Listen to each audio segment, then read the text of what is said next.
Welcome to the Rising Entrepreneurs Podcast, where we feature top founders and entrepreneurs and their journey. Now, let's get started with the show. All right, welcome everyone. John Corcoran here. I'm the host of this show, and for those of you who are new to this program, check out our archives. We've got lots of great interviews with past smart CEOs, founders, entrepreneurs of all kinds of companies. We've got Netflix, Kinko's, YPO, EO, Activation, Blizzard, Lending Tree, and many more. I'm also the co-founder of Rise 25, where we help connect B2B business owners to their ideal prospects. And I'm so excited to have this guest on here. Most of my guests come from a product of my own outreach. I've got a never-ending stream of people that I'm interested in interviewing.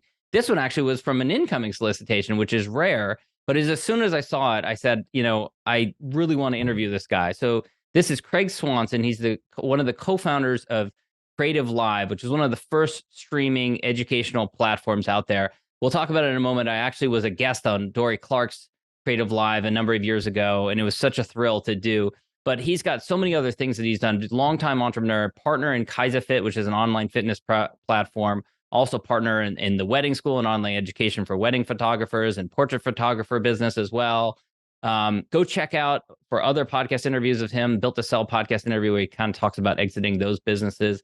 But he loves entrepreneurial challenges of growing businesses from low six figures to $1 million and more. And he also is the chair of the Accelerator program in EO Seattle. I'm a graduate of that program. It's an amazing program for any entrepreneur out there who wants to go be able to break seven figures. So go check it out. And of course, before we get into this interview, this episode is brought to you by Rise 25, where we help B2B businesses to get clients, referrals, and strategic partnerships with done-for-you podcasts and content marketing. You can learn all about what we do at rise25.com. All right, Craig, such a pleasure to have you here. And I want to start, you're a longtime entrepreneur. You're, so many people I interview, some come from some completely technical, they're an accidental entrepreneur, didn't intend to become an entrepreneur, but you seem like you had it in you from a young age to the point where, like many entrepreneurs, you had a paper route, but that wasn't enough.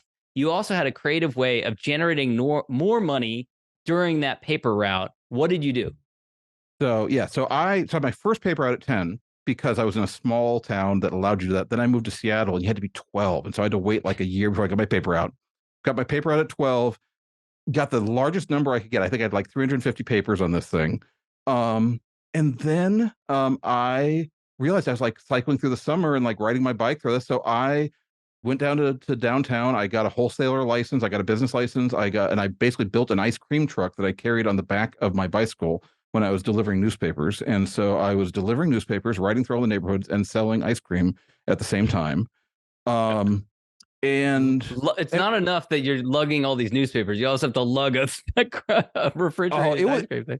I think so. We couldn't do it on Wednesdays because Wednesdays are thick papers, and we certainly didn't even try to do it on Sundays. But yes, basically, Monday, Tuesday, Thursday, and Friday are nice light papers. We could totally throw in some the ice cream cart in the back. And I think. And do you remember being 12 years old and either telling your parents or showing up downtown? This 12-year-old saying, I want to get a commercial license. I mean, do you remember that experience? I really wish. So I suspect I just showed up. I just told my parents one day that I had got the commercial license and needed a ride to the wholesale building because I needed to pick this stuff up. That would be my style. In fact, so I have a son. I have a son who just turned 20. And I remember when he turned 13, I called up my parents and I said, so what did you do when I was 13 to encourage me to go do this stuff? And they just looked at me and shook their head and said, we had nothing to do with that. Like you would come home with these ideas and start building stuff. And this was definitely if there was nurture in it, there was a lot of nature built into that. There was a lot that you just kind of took and ran with. Well, it does, it does get into a whole nother conversation about nature versus nurture in entrepreneurship. But the next thing I want to ask you about is when you got to high school, you were involved in your high school newspaper. I was involved in my high school newspaper, mid 90s. At that time, there's some really early primitive software that we're using, but you were digitizing your high school newspaper from an early age. This is probably moving from laying things out physically, I imagine, to doing it more on a computer. What was that like? So in let's see here. the Apple Macintosh had come out. So I graduated in 1988. So between 1984 and 1988 is kind of when the first Macintosh came out, and I think the first Adobe laser printer came out around that time. So my first year in the newspaper, we would send out our type to a Linotronic typesetting house that was part of the district, and they would basically type these things up and send them out to us. And I wanted to do some special things. So I literally would like ride my bike out because I didn't have a car at that time. And I would be telling the ladies what I wanted because I wanted special headlines and these other things. And I don't know why people just let me, they let me talk my way into things, but they literally like let me get in front of the machine and start typing in that old code, how to like do my own typesetting. And then like, let me do custom stuff and output this. Right. Good way of getting rid of you. Just let them do it. Maybe I'm astounded by it. So a year later, that same journalism department bought the first laser printer back when laser printers were brand new. And not cheap probably at that point. No. Too. And this would have been, and we were using PageMaker 1.0. It was probably an $8,000 laser printer, and and it would take forever to print. And we switched over from sending out from galleys of type to basically printing out on thick paper stock, printing it out, pasting up the like I did the editorial board and a couple others. And I just loved it. I poured myself into this thing. And we pasted up. We did the paste up at a local printing press where the local weekly newspaper was printed for Redmond, Issaquah, and Bellevue. There was a weekly. I ended up like pasting up my high school newspaper next to the guys that were doing the weekly production on the Bellevue Potpourri and the Kirkland Courier Review and the Redmond, whatever we called it.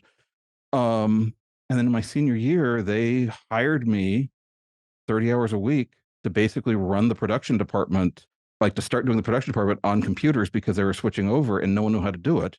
So and I had a full-time job. Kid over here who's doing it for the local high school newspaper, obviously knows how to do it. Exactly. So I was doing it for my local high school newspaper and then 3 local newspapers in the Seattle area. Nice. I say I dropped out of high school at that point. I just basically stopped going to high school at that point because I had a 30-hour-a-week job. Yeah. And I had an acceptance letter to the University of Washington that didn't include the paragraph that said based on future grades, which most of my friends had. So I said, okay, well, it's not based on future grades. So what do I care about future grades? So I just stopped going to school, except for, I think, journalism and calculus, and worked at the newspaper, like did all this production, and that basically led into my first job right out of college, which was working with graphic designers. I loved doing that work. So I was editor of my high school newspaper, and I loved laying it out. I loved taking these different stories, loved the creativity within the constraints of a newspaper. I remember driving, I lived in LA, so driving from San Fernando Valley all the way to Glendale, which is where our printer was, having to go there to check on things. And back then things would get messed up and we'd get like, 1,000 papers printed up that had some major thing wrong with them because we didn't have a good way of getting proofs or anything like that. All kinds of mistakes and stuff that would happen. So I am, what am I? I'm 52 now. And I've been in business basically since I was 18, 19. There is so much about my understanding about how you launch businesses, run life, and basically just kind of work as a creator and an entrepreneur from journalistic production. This idea of we went to press every week on Thursday. We were done. Yeah. We were done with the best work we could do up until the point that the deadline occurred, and then you ship. Yeah. So we shipped with the best thing we could every Thursday night.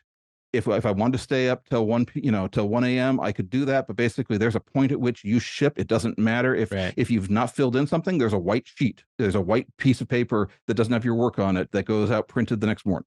And you can see that rhythm showing up in CreativeLive later, which I want to get to. But before we do, it makes total sense that you eventually get into doing IT support for graphic designers, because this seems like it was kind of a next evolution, which was Swanson tech support. So talk about how you evolved from supporting those newspapers into this business. So, I mean, effectively, I went to college as a graphic design major, realized that really I was a technology major and I loved working with creatives. So I started an IT company in 1988, which was teaching computers to graphic designers, ad agencies, design firms, and photography studios in the greater Seattle area. And the fact that I was 18 years old didn't mean anything in terms of my qualifications other than like maybe my professionalism and just, understanding of life, because nobody actually knew the technology at that point. Mm. And really from that year up until when I sold that business in 2010, through various variations, I just was working to create support systems generally around technology for commercial creatives, for photographers, for writers, for ad agencies, for design firms. Um, and I am very, very technical. I've been able to sell my intelligence in trade for time and in trade for money, but it's always been within this support structure of helping creatives publish, create, find stability, and basically run their businesses around technology. So it's this way I've combined these two sides of me into something that I just absolutely love. Yeah. Mm-hmm. Now, for you, one of the challenges early on was hiring. You said that that was a big struggle for you, was Mm-hmm. getting good people in place and kind of replacing yourself and not being the one who was interwoven in the Mm-hmm. the threads of the business. So talk a little bit Mm-hmm. about those early challenges. I think of my path, I would say like is like in really like 7-year increments. I'm like going through different phases. Like the first 7 years of my business, it was all about me. I was just struggling with time management, with pricing, with billing, with me just figuring out how to be me. And then the next 7 years are when I was trying to leverage and bring in other people, and was a terrible boss, didn't trust other people, was basically I was trying to replicate myself instead of understanding what the company needed and how I could actually create a space for other people to be able to grow. And one of the things I learned along the way is there's a quality of partner and team member that I can never get onto my team until I grow to be a better leader and grow to create more space for them to be able to grow. And so I I did what I think I see a lot of young entrepreneurs doing, which is I was trying to micromanage and cheap out and I was trying to basically get things off my plate while trying to control everybody that I brought into my sphere and not trusting them to do anything right. And so, like, Mm. that combination of things brought me people that were willing to work with someone like that. Yeah. And it was a self fulfilling cycle. Yeah. And actually, Um, one of your early hires, one of your first hires, actually ended up leaving shortly later. And that was a devastating impact for you. Talk to me about that. Yeah, so that was one of my very early, and hires is even maybe overstating it because this is freelance. This is freelance, where I was looking for like lifetime permanent commitment from somebody for them to be as emotionally involved in my company as I was, and yet I was trying to commit as little to them as possible. Mm. And at a time we were talking about potentially him coming as a partner in my business or trying to figure that out, he ended up becoming a partner in a competing business. Mm. And so not only did I lose the person I thought I was going to be able to work with to build into the next phase, but then he became my competitor. And basically, I watched my competitor start to figure out things that I was struggling with. Mm. And Mhm. that's devastating. Yeah. Um, so this business kind of evolves, and Hmm. Swanson tech support Hmm. becomes CreativeTechs. Is that right? Yeah. Okay. So, um, around 2000, so around 2000, I started business when I was in 2000 in 1988. So we had the dot-com bust, all this stuff. There were a lot of my clients that were design firms that were starting to go out of business. They were service-based design firms. Technology was shifting. And one thing that I started to notice is that in a service-based design firm, the people that had their name in the company name tended to have a lot less success creating anything that lasted beyond them. Mm. Now, there's probably indicators of other things Mm. beyond just the name itself. But when I looked at that and I looked at what I was trying to build, I really started to see that me creating something called Swanson Tech Support was branded around me. It wasn't branded about my audience. Yeah. It wasn't giving room for other people. And also, there was just this mentality around it that was not what I wanted to build. And so I rebranded as CreativeTechs. We were techs for creatives. Um, this was also probably the point at which I actively tried to be hiring people smarter than me Mm. with different skills than me and I think started to get into the process of learning how to allow others to lead within my company and how to learn how to be a leader of leaders. I would say I was a fledgling at this, but I was starting to show signs of it, and I was starting to show signs of a business owner as opposed to just a single practitioner trying to like leverage other people to do what I tell them to do. Now, what point did it was interesting. I was looking into your background. Mm-hmm. I was reading a couple of old blog posts here, and I saw the evolution of what became CreativeLive, which was so innovative when it came out. But you kind of baby stepped into it because you got into education and training. You kind of incubated the idea. At what point did you get involved with Chase Jarvis? And at what point did you start to test around with this idea of building this kind of platform? So I had always loved education and writing. And so I even way back when I had written a newsletter for Photoshop 1.0. So way back when, so I'd always had some type of publishing mindset. But what became CreativeLive really started incubating inside of my IT company around the time that I had created enough space that other people were running most of the business. So at that point, I was not doing most of the client services. I was doing some of the sales. I had really good technicians that were doing most of the other work. And and also the company was profitable. So with all of those things, I like to joke that other business owners at that point, that's the point that they buy themselves a boat. And so I took my boat payment, and instead of buying a boat, I poured it into another hole that you can pour money into, which happened to be for me a internal startup, an internal online startup company. And this was I ended up hiring a really great trainer, Jason Hoppy, that was an expert trainer in Photoshop, Illustrator, and all the Adobe products. And then for about a year, we built out our own studio, and we were experimenting with this way of creating bite-sized education. My original vision was people were like, my clients were going to come here during lunch and have like lunch and learns. We were going to create all these different things. That wasn't really working. So like we were iterating around all these different ideas around trying to create different ways of create education. And this was what, 2008, 2009 time period? This would have been 2006, 2007, 2008. So like in this range. And I think YouTube started in 2005. So we're talking early days of online video. Are you streaming it? Is it kind of live online, or is it recorded video?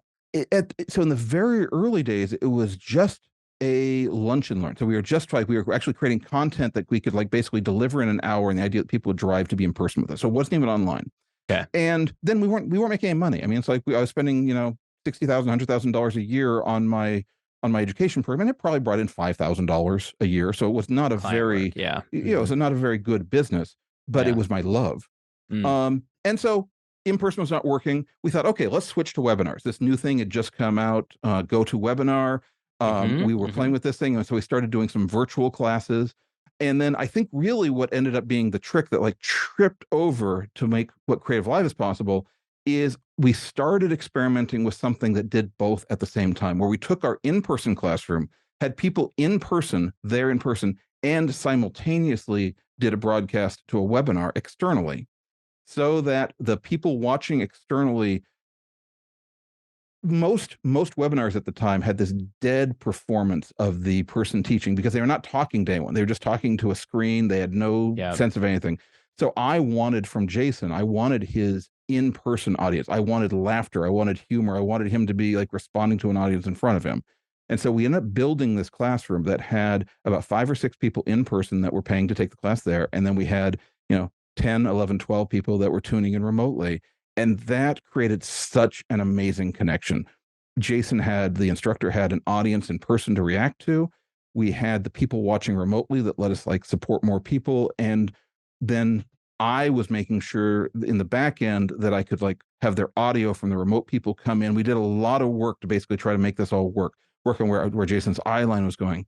So all this said, we were doing all of these things to like try to create this hybrid classroom environment, which leads up to 2008 when the economy tanked.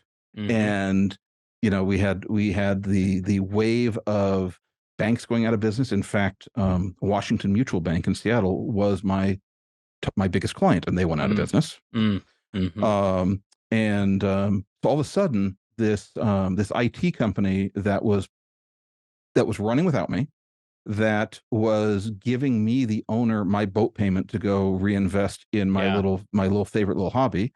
Did you get It was sucked back in? Did you have to cut the cord and get sucked back into running the IT company? basically, well, basically the IT company could no longer afford a do nothing owner. So I needed to I needed to do something. I needed to do Yeah. something. And I remember I was going over spreadsheets. I was just basically, I really didn't want to give up the classroom, but I knew that was the thing I needed to do. I At basically this needed to point, you're cut a the couple classroom. years into it, and Hmm. you're passionate about it. You built the studio, you Yeah, got the momentum, and it's like devastating for you. exactly. Yeah. And I was going over spreadsheets. I was looking at Google Ads, and I was basically just saying, is there any way I can make this classroom pay for itself? And like, I was looking at what it would cost to do advertising, all these things. And this spreadsheet over this weekend, every time, like I was getting a zero at the bottom or a negative number. Basically, nothing I could do in terms of like pricing strategies or advertising was getting this thing to actually like not cost more than it was doing. And I remember just kind of like at one point just saying expletive, why don't we just give the thing away for free? I don't know if we can swear in your podcast, but basically, just if I'm going to be losing money on this thing, why can't I just give this thing away for free? And at least we'll go out with a large audience. And so we basically scheduled the final class for this online course. It was a 10-week Photoshop course. So we had the curriculum all set up. And I had, at that time, I had like had about a 30,000 person email newsletter list that I built up over the years just because I liked writing. Mm-hmm. And we emailed everything and like put this over social and just basically said, free 10-week Photoshop course, just show up. You can watch it when it's live. If you want recordings of it, you can pay for the recordings.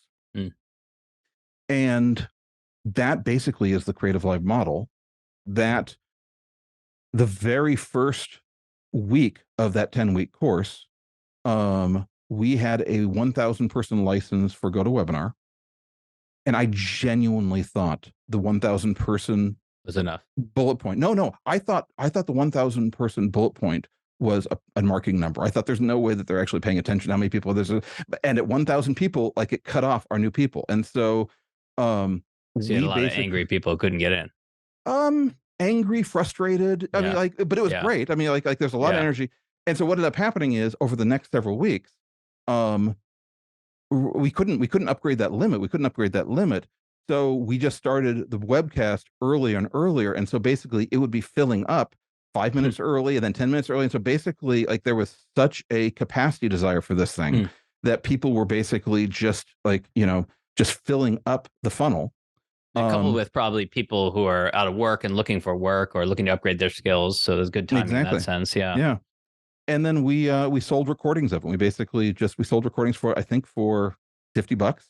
And we made $30,000 off of this first 10-week course, which, that compared to previous revenues, is that a lot more than what you'd done previously? Well, I think I mentioned this before. We were doing like $5,000 a year. Like, it was not an economic engine. Yeah, It was a love engine. It was not an economic engine. Yeah.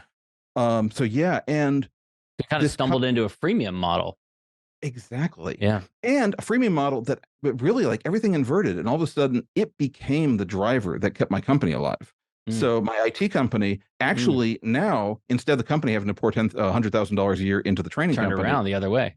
It turned around. The training company was now generating a lot. We did a Photoshop course that did $30,000 in sales. We did an Illustrator course.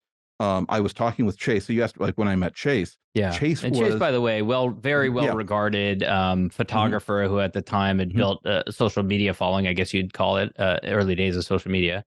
Absolutely. Chase Jarvis was one of the big photographers, like, worldwide in Seattle, like, was early on in terms of doing online education and just sharing the behind the scenes of what was considered to be kind of a secret, like, untalked about back end of how photographers work. He'd been a client of mine, I think, for about a decade. So remember, I supported the biggest ad agencies, design firms, and photography studios in the Seattle area. And Chase was one of the biggest photography studios in the area and had been a client of mine for years. Got it. Okay. So you had a working relationship. Yeah. I think we were on a panel together at AIGA, at the Graphic Artists Guild.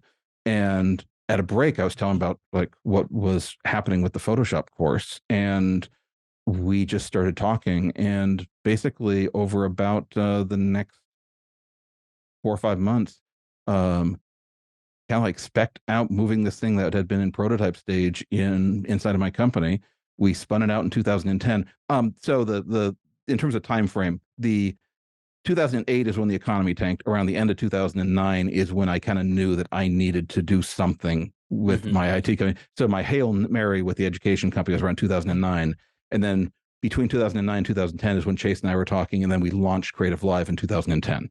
And then by that point, was your IT company back on more stable footing? So by that time it was okay. It was okay. So Okay. I sold my IT company to two employees. 2 key employees, right? Exactly. Yeah. Tell the story about these employees, because they'd actually left and you had a bunch of different, different relationships with them in different capacities. Yeah. Tim, who is now one of the owners of CreativeLive, so Tim and Kyle had been with me for about a decade. Tim actually was a consultant of mine that worked at Washington Mutual. He ended up leaving my company, going to Washington Mutual, and in doing so, invoking our non-compete that we had with our employees. So we actually negotiated his exit, where I was working to enforce my non-compete with him as he was going to my biggest client. So we negotiated him exiting as an employee to my biggest client, where he became my boss. So rather than you putting your foot down saying, absolutely not, no way, I'm going to enforce this non-compete, it sounds like it was more of an amicable discussion. Yeah. I mean, I'm always, for the most part, I am always trying to make sure that I'm taking care of me, but I'm also, I try to play win-win. So when he left, I'm just trying to make sure that we're taken care of as long as, and he's taken care of. And so basically, he actually was able to use it as a lever because he didn't really want to be the IT guy. So he actually appreciated being able to say, I can't do this work that I've been doing with you, because he was going to do other work. And so he got to use us. He got to keep using Kyle.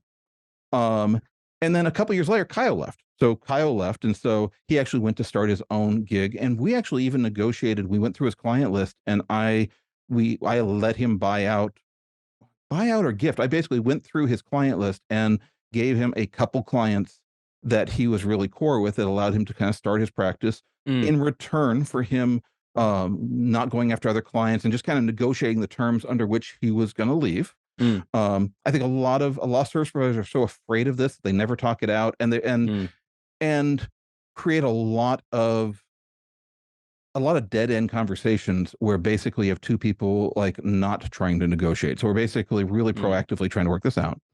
And then when Washington Mutual went out of business because of all that, Tim left Washington Mutual. I lost my biggest client. Tim lost his current job. And then Tim and Kyle went into business together as competitors. Okay. Competitors to what you were doing. Okay. Exactly. Meanwhile, I had some other, I had other team members, but yeah, they were now competitors. And Kyle had a few clients that we'd passed along to him. And then, you can interpret this however, and then they did a marketing campaign that included people that Kyle was expressly prohibited from marketing to. Okay. And that could be, found out about it. I found out about it. It could be a mistake, or it could be intentional. But we then had a conversation about that. And I went back and enforced our non-compete with Kyle. I think in a way that was not that kept relationship. I don't think it burned our relationship. I mean, it would probably put us under pressure. But then about 6 to 9 months later, when I was selling my business, I actually had an offer from a couple other IT companies. I wasn't really feeling good about it. I was able to go back to Tim and Kyle and say, hey, I'm selling my business. This is what we're getting offered. Yeah. You guys if we can work it out, I would rather have you guys run this, because you already know how to do everything. Like, all the clients know you. And we worked out a deal. They bought it. What they bought it for totally worked for them. It also provided some support for me and my family over the next 3 years as we migrated over to the CreativeLive startup when we weren't getting income. Nice to have that cushion while you're working on building up CreativeLive. Yeah. And today is what, I think we're a decade later. Kyle and Tim are still the IT company that supports my wife. I am not my wife's tech support. That's nice. And it's good for marriage. and so I like to say, like this is a reference I can give. These are people, like, if you ever want to know who Craig is, these are people that reported to me as employees, that I reported to as clients, that we have had adversarial relationships or competitive relationships, and where we have actually negotiated some uncomfortable non-compete conversations, and eventually who bought my business. So nice to have all those, that relationship like that. Yeah. And I'm not saying that they, that every report they would have of me would be, but they know me on all that. And so I love, they are the referral I give, because there is not an aspect of me in business that they have not seen some side of. Now let's talk about CreativeLive. I must have done it probably around 2013, 2014 or something like that. As I said, my friend Dory Clark was doing it. She had me come in as a guest to the San Francisco studio. And this was not a small operation at this point. So, reflecting back on what you said earlier about the difficulties of managing a lot of people, now you've got a huge operation. I mean, it was like going down to the NBC studios or something like that. There's makeup, there's hair, there's a green room, there's a studio, huge studio, and rows and rows of desks. And then there was a party afterwards. I had a blast when I did it. It was really a lot of fun. But what was that like for you getting to the point where I don't know if you took on VC capital or not, but it's a huge operation at some point. Yeah, I was laughing when you said it's not a small operation. At that point, the point you saw it, I think it was $1 million a month in payroll. If not, we were, within striking distance of that. It was. I believe it for sure. Yeah, it was a big operation. So no, it exploded like a rocket because we had just hit the economic downturn, and so basically, when we launched in 2010, it was messy. I mean, it was a messy business, but startups I find are messy. But we hit the audience, and the audience was interested. We were serving a market, and they rewarded us with purchases and everything else. So we grew tremendously. I think we did $1 million, $1.2 million in revenue in the first year, and just grew and grew and grew. 2 years into this, we did take VC funding from an A round from a group in Silicon Valley, Greylock, and that's a top tier VC. Oh, absolutely. Yeah. And we were watching the Facebook movie, and like there are characters in play that were part of our dynamic that are being that are being played by various famous actors on the TV. That's funny. And that was like a business education on steroids. I learned a lot about scaling. I learned a lot about where my strengths are in scaling, and where my weaknesses are in scaling, and in terms of what type of personalities and team are needed to really be able to like take things to the next level. Yeah. And what was it like for Chase also too? I mean, most photographers are probably like, small group operations, or they have no one working for them. It's an unusual dynamic for someone to go from being a photographer, a well-regarded photographer, to running a big business like this. I mean, Chase was very much a visionary. So I think, like, from a dynamic standpoint, Chase is very much a visionary, very focused on brand, very focused on audience perception and connections within the community. And very much less detail oriented in terms of finances or technology or other things like that. And I'm kind of the reverse. I'm much more detail oriented, much more focused on kind of the technical side, and where I'm involved with creative is more I'm creating the structure around creative as opposed to creating the creative. Yeah. And honestly, like, Chase's company, as a photography studio, he always was a fairly large company. So he always had like a good, healthy number of employees. Like he always had like a team of like 5 to 10 people. Yeah. And that is about the size of my company. So in terms of both of us had different coping styles and different like personality styles, but neither of us were prepared or qualified for what CreativeLive grew into. Now, at what point did you say in your bio now that your passion really is taking businesses, kind of the accelerator model, from $100,000, $200,000, $300,000 to $1 million or more? That seems like really what you really enjoy. But there must have been a point where you looked around, you're like, all these different people, you don't know their names, and maybe you're like, I don't know if this is for me. Did you reach a point like that with CreativeLive? I did, but also I knew from the beginning that I wasn't going to be CEO. So I was never I was a CEO of CreativeLive in the early incubator days, while we were figuring out where product market fit was. And then we brought in John Cunningham, who as a CEO at that time, to basically kind of like start to build the systems. And John really knew how to basically put together the executive team, build the team, all that. Mm. And then Chase and I basically reported to John in different areas. So we may have been on the board, we may have been like founders, and there was this kind of triangle dynamic where John was the CEO and fought for the control that the CEO needs to have, and then you had two founders who were major stakeholders, and also necessary components and employees to make the system run. Did you ever find at some point that you weren't sure where you fit in that dynamic? Oh yeah.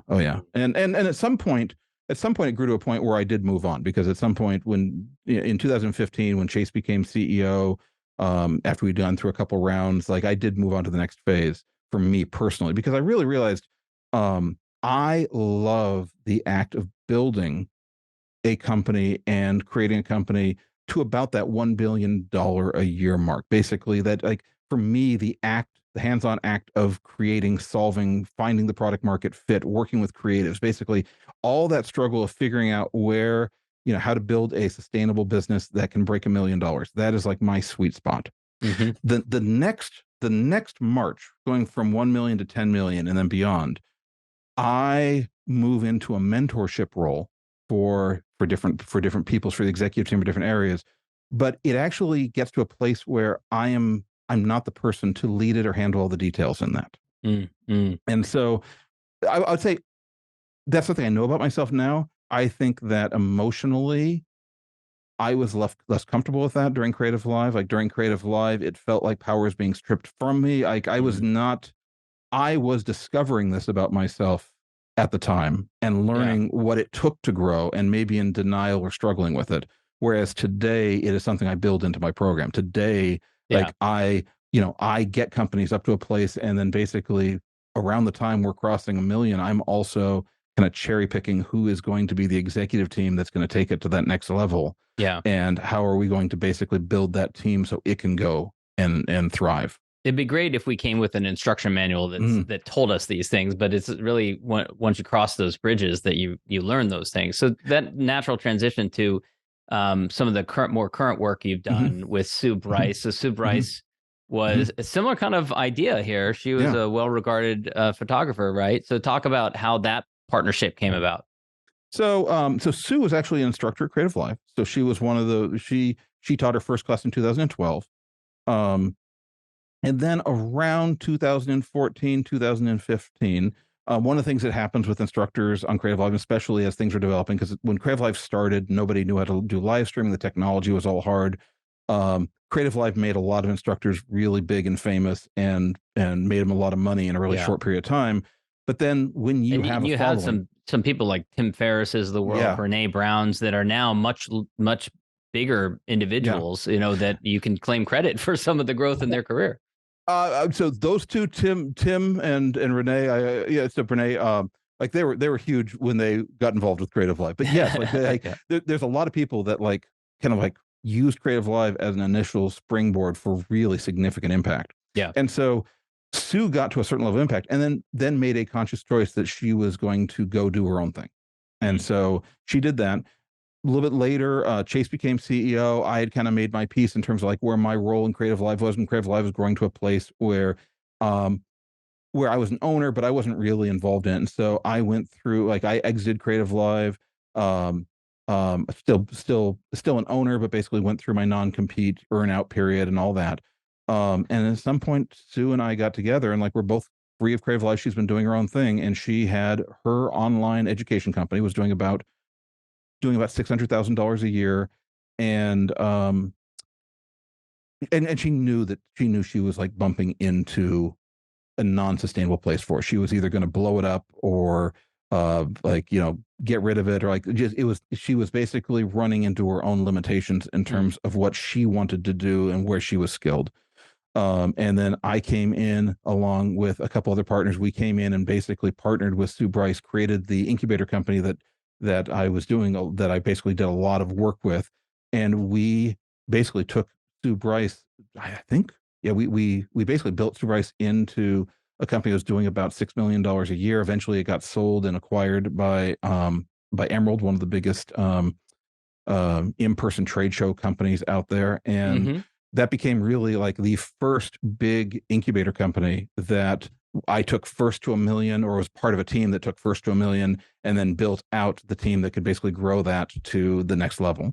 And now you've got another one you're working on. This is the KaisaFit. Yep. And then KaisaFit we started in 2019, which is an online fitness platform. Good timing, by the way, leading right into the pandemic. Well, you planned that really well. I'll tell you what, it was really lucky, and it's also really lucky that we did our prototyping so quick, because we basically started in June of 2019. And if we had not had kind of the scrappy prototyping, like prove out the audience, find product market fit mentality, we would have missed the opportunity that was about to be like, laid on the entire planet. And when I say opportunity, like terrible disaster, but but we were selling online, we were selling workouts that people could do in their living room. At a time when the entire world is about to be locked in their living room for a couple of years. And so there must have been some moments though of fear going into it, or were there not any moments of fear? Oh, there were. Yes. I mean, fear. There's always fear. So for me, like I was going to ask you where fear of the pandemic, fear of like launching, fear of failure, fear my life is fear. It's interesting how many entrepreneurs and businesses that grew through the pandemic, at least the first month, 2 months, no one knew anything, had no idea what was going on. They're scared for their family, for their parents, for their kids, that sort of thing. And then all of a sudden, hockey stick starts. I would say also that was both luck and also a choice. So we had a conversation. We had a conversation both at Sue Bryce Education and also at KaisaFit, because I tend to have one company that is in scaling mode that I'm mentoring in. So I'm not using much, and I have one company I'm tending to be growing, and so I'm usually have time between a couple companies. But in both companies, we had a conversation about how we were going to respond to the pandemic. Which is, we could basically take ourselves out of the game and just, huddle in and wait for this to blow over. Or we could look for the unique gift that is buried in here that only exists for us if we have the opportunity to see it. And in both cases, we ended up basically making some shifts to what we were doing, really leaning into it, rather than running from it. I'm doing a lot of marketing, and in both cases, both businesses just exploded. We were lucky in the positioning, like we are the type of business that did explode. But also, and we've not really talked about EO Accelerator, which you mentioned I was the chair of EO Accelerator, but I was also my next topic. Yeah. Well, I was gonna say I was coaching an EO Accelerator at that time, and so when the pandemic hit, we were 6 months into my coaching program with my small group, and so we had our first Zoom call, because none of us, like, we were all trapped at home. Where I'm the coach, and we've got 6 entrepreneurs that have different businesses, including businesses that are event businesses that are completely like what they believe their business is does not exist anymore. A lot of businesses had to completely pivot, or else they would do nothing for 2 years. And basically my challenge was I gave them, I offered 3 kind of like concepts for them. Just talk about, first of all, like, how's your family, how's everyone doing, like, how's the health, like, where are we, is there anything you need to do just to cover yourself? Number 2, are there any hard decisions that are long-term decisions in your business you've been putting off? Because there's this saying, like, never waste a crisis. Like, we're in the middle of a crisis. This is the time that you can make a bunch of really, really hard decisions that are going to just basically be like swept away emotionally by everything else that's happening right now. So, like, if there's a long-term thing you've been in denial about, this may be the time to look at it. And then number 3, is there a unique opportunity in this circumstance that you have not been seeing because of fear?